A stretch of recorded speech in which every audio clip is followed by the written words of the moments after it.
Carvers Log, 03-1821, Wingdale, New York, Earth. The ground is just so squidgy.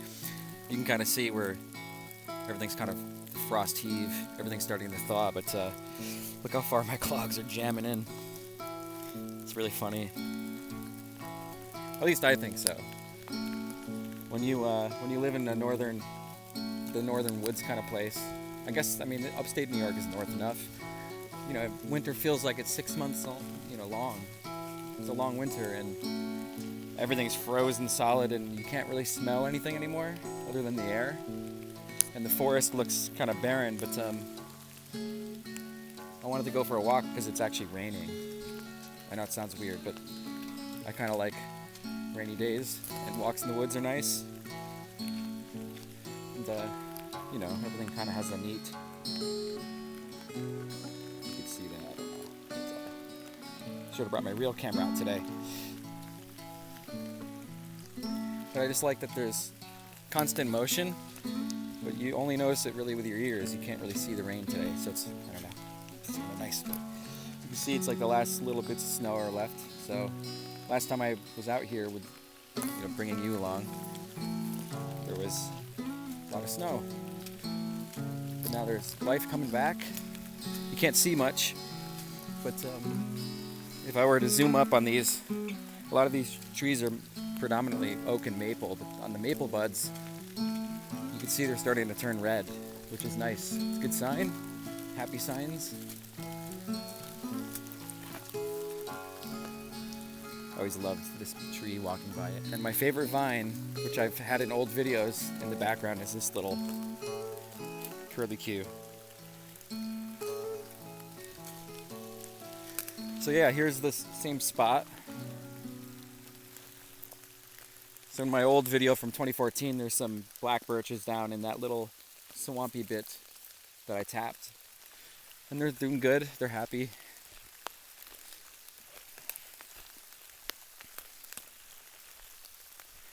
So here's the beech tree. See, there's still some leaves left on it, which is cool. But yeah, I don't really have a purpose sometimes for my walks in the woods. I try to do them every day, so wherever I am, I try to always have walking access to, to some woodland. I don't know, it's just my thing. I like to go out every day and watch all the things change, I hear something cool I like.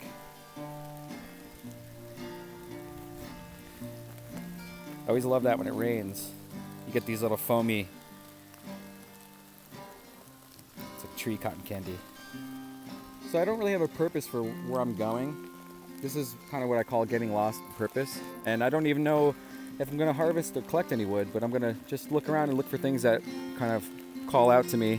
Shapes, sometimes odd shapes are really useful for different things. But usually when I'm out, I usually have like a little pocket saw and a little pocket axe, just in case. Usually I never need them, but sometimes there's something I want to harvest, and I'll bring this little guy.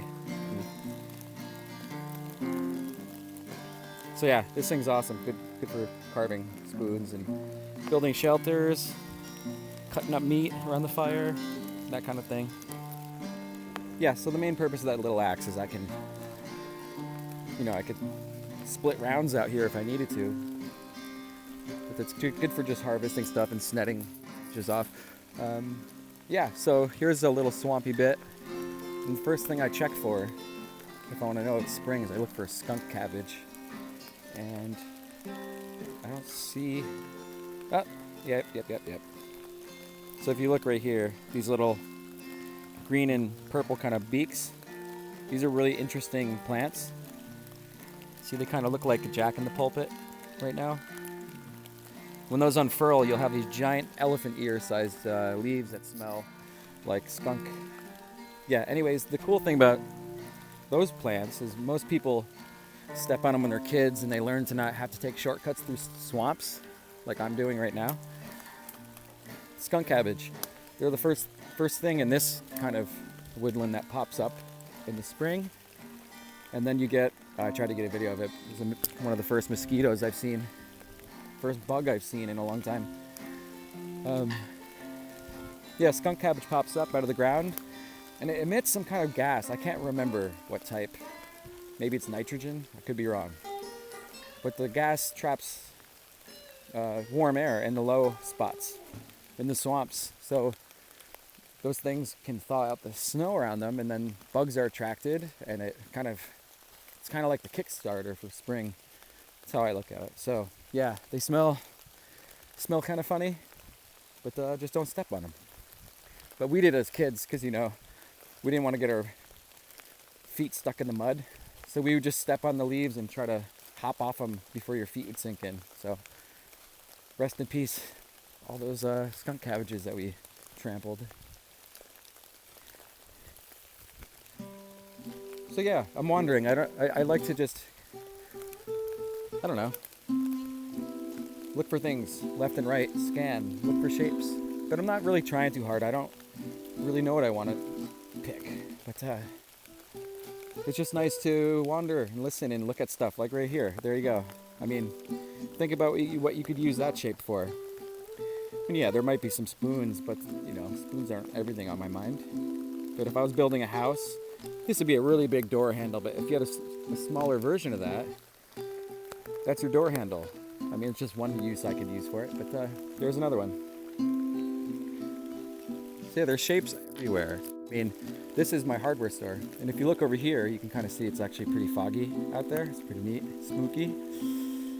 This is a swamp my sister and brother and I would play at all year round. But in the winter, that low swampy bit freezes, and we used to just I wouldn't call it ice skating. We would run and dive onto the ice, and I don't know, just fun.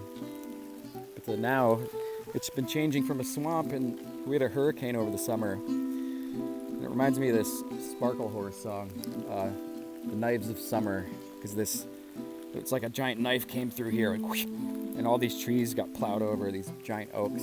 So yeah, it would be cool to live back here and build a house. I mean, there's so much available wood. With my wandering, you get rambles and all that stuff.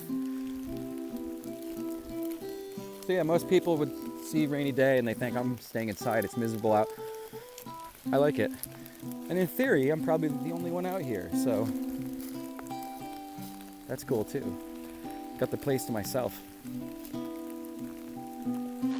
Okay, now we're at a old haunt, one of my favorite spots in the woods since I was a little kid. And we love this because of this giant glacial boulder. Check this out.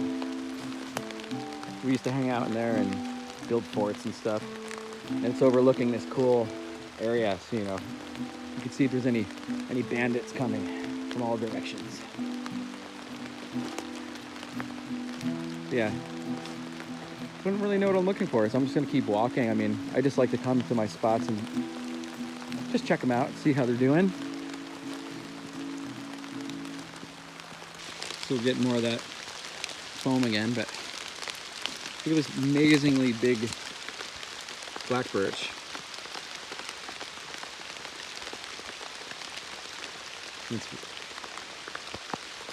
So here's my hand. I mean, that's a big boy.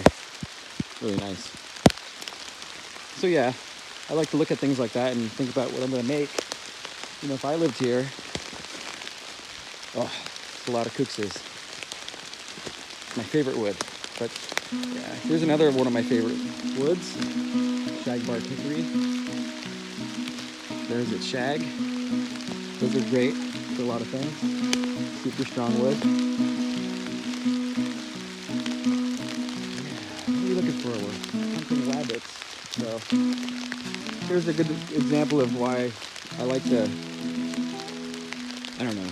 tenacity of a black birch. I mean, they grow underneath these glacial boulders, and they'll pick them up in the air and keep growing.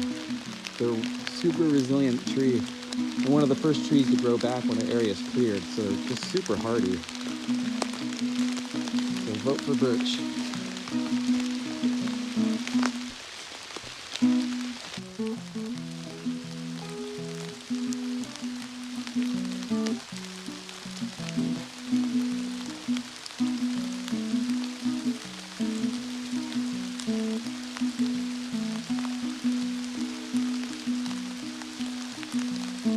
better than just clogs or boots in the mud.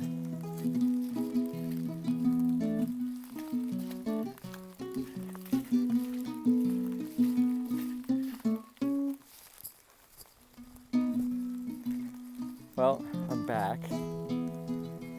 Mr. Distractor got distracted. Well, actually what happened was my battery died because it got cold kind of quick. Well, and I left the house with 10% thinking I'd film for a minute, but yeah. I made some tea, and then while it was cooling, I was like, oh, I'll play guitar for a second, and then all of a sudden I started writing a song, which I've been doing a lot of lately. It's kind of weird. Let me flip this. So yeah, I sat down to drink some tea while it was cooling. I decided to play a guitar, and all of a sudden the song started coming out of the thing. So I started to write it, and then drank my tea and got distracted kind of just writing, which was nice. So now I'm back on the hunt because I don't know, I feel like I came out here for something. I don't know what I came out here for. So somewhere out there is something, and I'm going to find whatever something is, and I don't know. Maybe I came out here to find that song I was writing, maybe? Maybe? Good way to look at it, right? I'm walking uphill right now. So. Yeah, that was cool. Maybe things like that happen. Hold on, let me take the headphones out. So yeah, sometimes the woods are good for that kind of thing. I don't know what I'm always looking for. It could be materials. Sometimes I run into the bear and coyote. And sometimes I get ideas for songs or film ideas, I guess. I don't know. Helps me process and think. So why not? And I get some exercise and stuff. So this is cool. I'll change the camera around, but this is some just funny little bridge that's been here since we were kids, and I should make a new one. Really, it's starting to rot, but I'll flip the camera so you can kind of see. Yep. So classic. Down in there is a really nice deep swamp, and we used to. A lot of these trees would overturn and pull all the roots up, and you'd end up with like a natural little pond. So we would always stomp around in there, up to our hips in muck. All kinds of critters living in there, trying to catch these monster bullfrogs the size of your arm. But yeah, this is nice. This is probably the first big thaw of the winter, so you can see everything's kind of moving along. I like it. It's nice to see. By summer, this will probably dry out, so it'll creek. As you can see, there's some little coyote beauty. Leave me a message. This is his turf. So here I am on wooden clogs, trying not to fall. So yeah, there's lots of nice stuff. I think I'm gonna wander down this way. Yeah, of course, some numbnuts neighbor years ago spray painted a trail, which is kind of annoying. So yeah, I'm gonna take you. I guess I'll take you up to the hill where I used to have a wigwam. That was pretty neat, but I ended up tearing that down. But it was fun to build. So I'll flip this around. Yep, it's wet. But I like it, it's fun out. What are we looking for?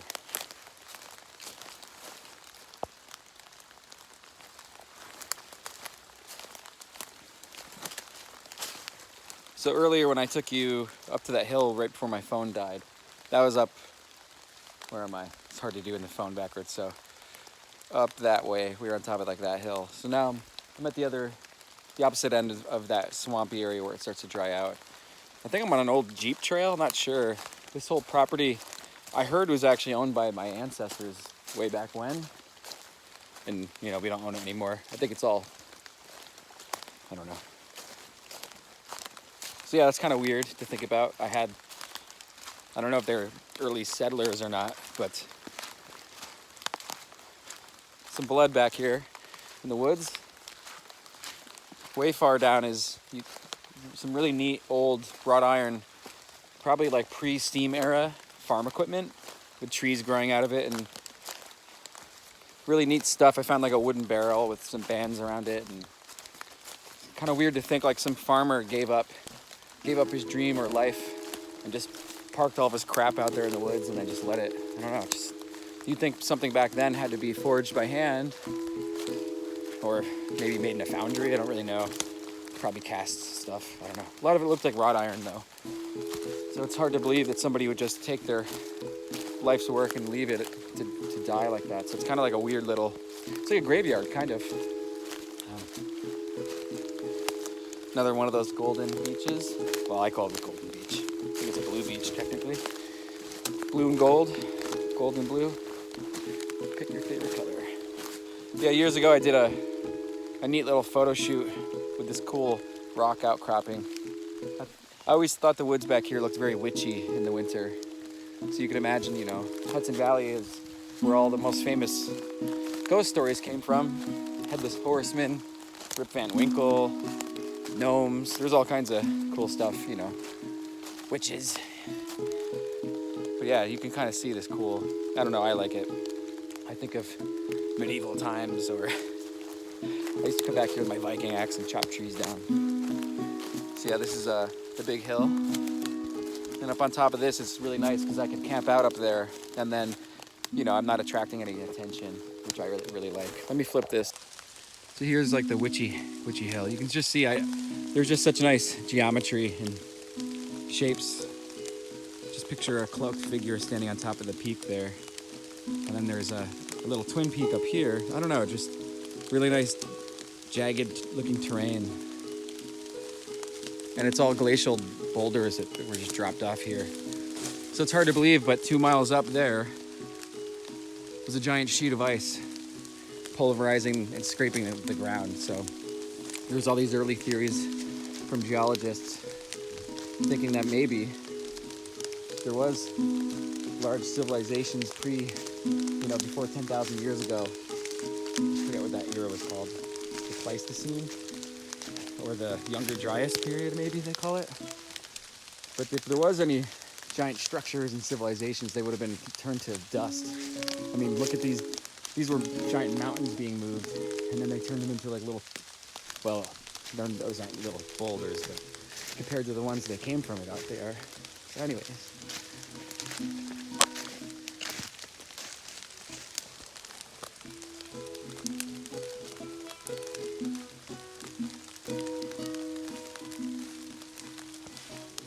So we're going up there.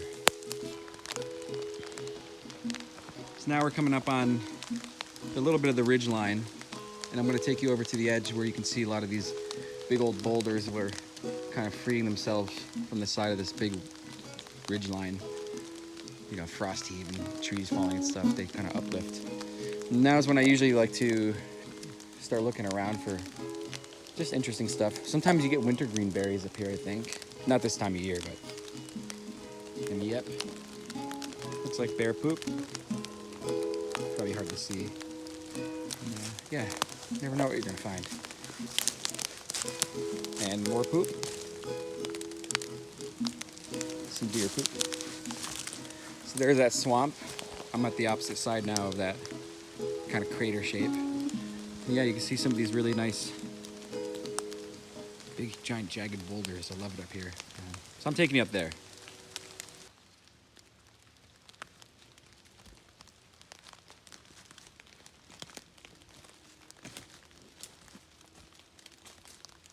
Yeah, I really like, this is like probably my favorite spot in the woods, just for chilling out. You get like a 360 wraparound view. Over there is Connecticut. Yeah, it's hard to see with this front camera, but you can see this tree that's toppled over in the storm, just littered with woodpecker holes, sapsuckers, all kinds of fun. Yeah, my old haunting ground. So this is where the wigwam was. I'll turn the camera on now. So yeah, you can see there's like the really beautiful view and it was just the perfect spot to build my wigwam. And I built this fire ring maybe 10 years ago. Giant piece of white quartz, kind of pointing west. And I built this up along this big boulder jutting out of the ground, and it's just a natural, kind of a reflector, really. It reflects the heat back. Over that side is the nice drop, and then down there is more trails, and over there is Connecticut, the next ridge line over. And over here is where I had my big wigwam built. I think I might have said yurt before, but I meant wigwam. Big dome structure made out of saplings, and supposed to be made with bark, but I couldn't source enough birch bark, so I ended up using tarps. But that was fun to camp out in. Lots of good memories and lots of late nights drinking beer and playing guitar on the fire with buddies, raising hell.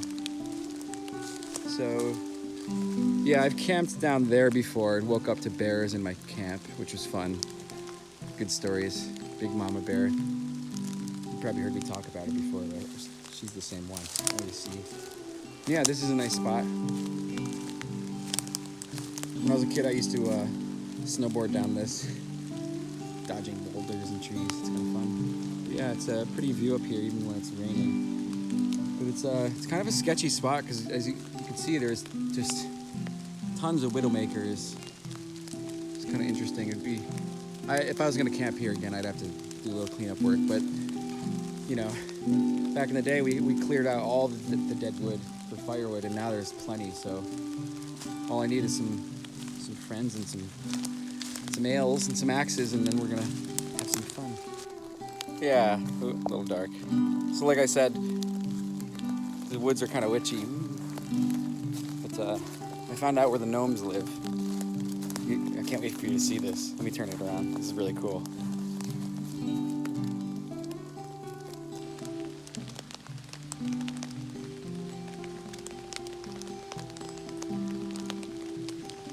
Come on.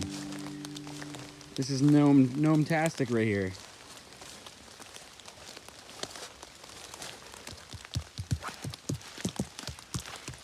Hear that?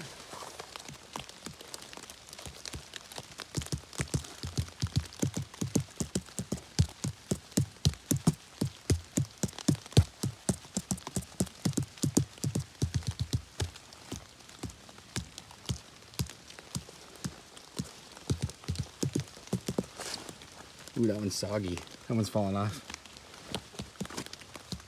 I wonder if these are reishi? Reishi? Is it reishi? These are really pretty though.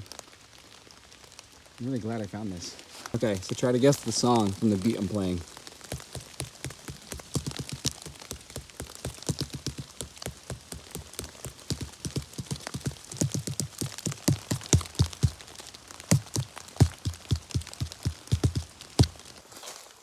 Well, that was fun. I'm a distraction when I'm in the woods because I'll stop and rock out and drumming on some tree mushrooms or looking at spoonwood in the trees like, oh, look at that. Yeah, I don't know where I'm going now. I keep changing direction every couple of minutes. But I'm really surprised I haven't seen any of these little newts. They're kind of, they look like they're the color of like hot coals. I forget what they call them. It's not a hellbender, that's a different kind. But yeah, usually they pop out this time of year. Maybe it's too cold. They're always fun.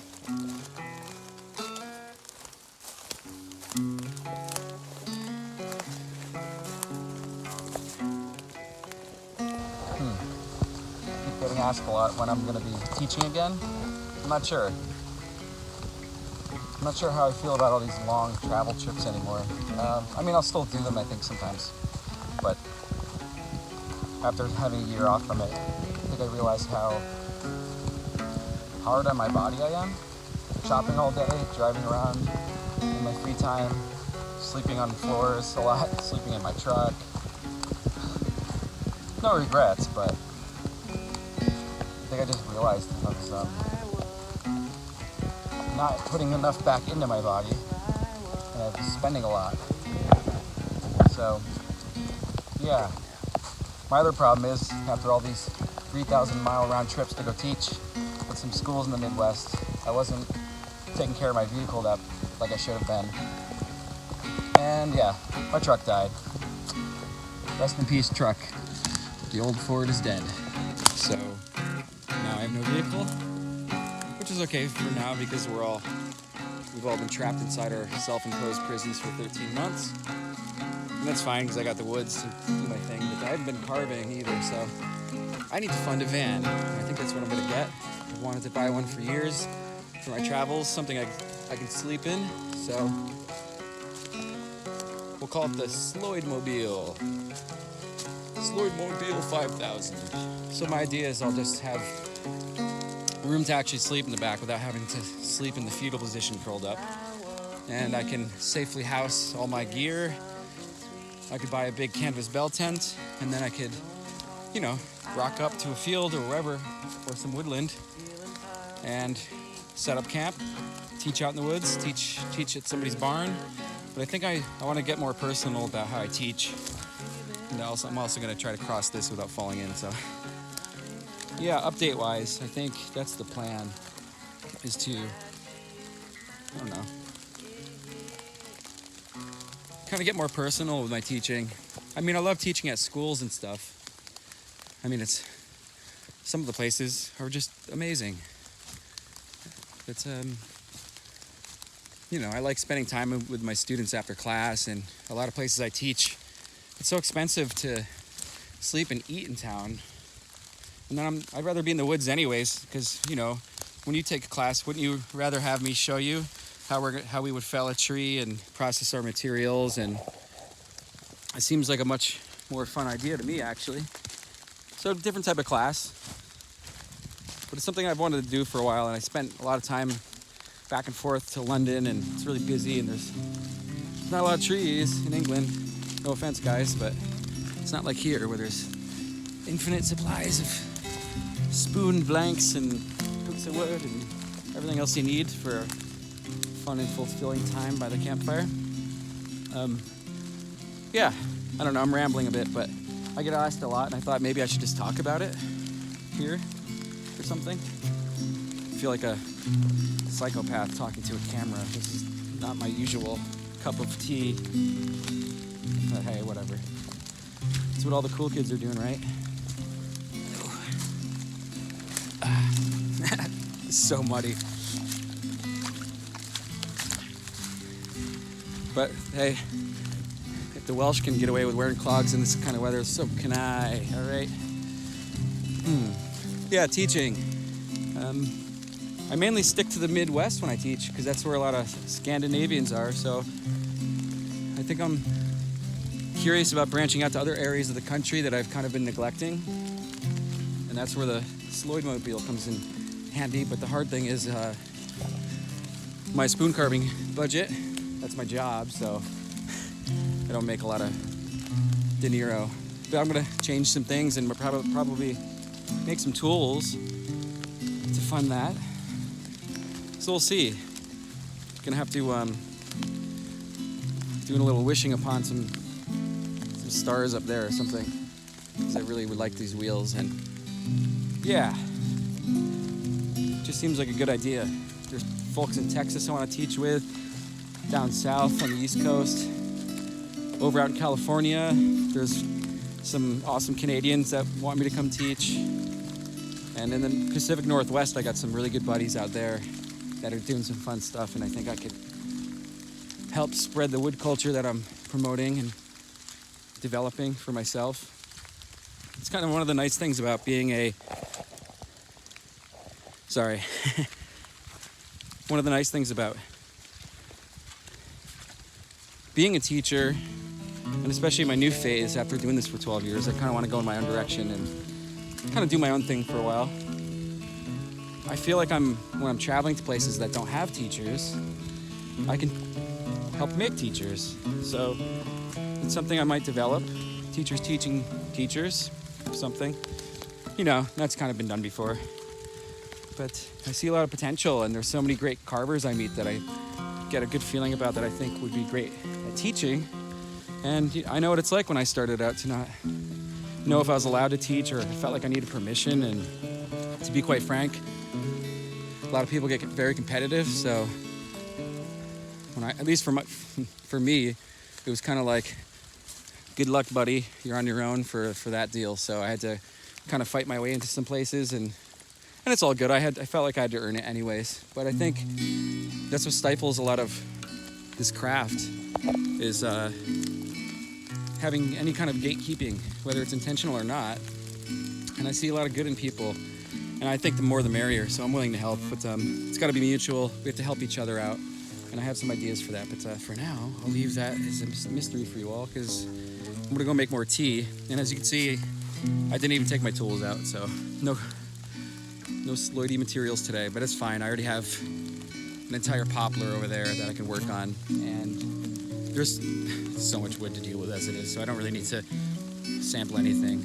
I still have some black walnut that I'm waiting to make the finest of kuxas out of. That was from Decorah, Iowa, so thank you for whoever was kind enough to supply that for my classes in Decorah sorry, I'm babbling.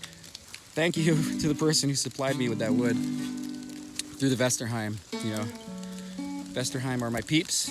I support them 100%, and we have some really fun plans that I can't talk about in the future. So stay tuned, stay dry, keep your hands busy, and smile. Bye.